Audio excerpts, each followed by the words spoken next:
Today we're gonna get into how I implement the FLAC audio patch with my recording session. I got the homie Bump Man here. Yeah. All right, so pretty much what I do is I already have a preset in here that allows me to seamlessly switch to my vocal recording template. So if you see, I click that and boom. I got my manly mic going into my Neve, into my SSL, to my 1176, into my Burrow analog to digital converter.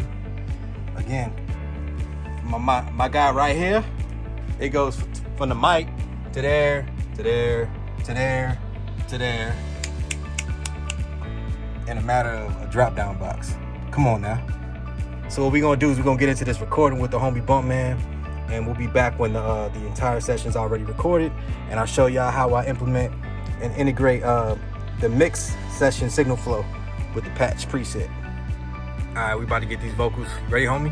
Yeah, man, let's go, man. You already know. I need that Q sauce on this thing. Hey. All right, so we just finished up with the recording for Bump Man's new upcoming single off his new album, titled Exclusives. We got all the vocals in there, ready to go. As you can see, this patch is still kind of ready for recording still. It's by the Burrow is picking up my fingers. But it's easy as 1, 2, 3. All right, we go here, we go here, we go to mix, mastering. All right, and I am instantly set to analog summon, going out.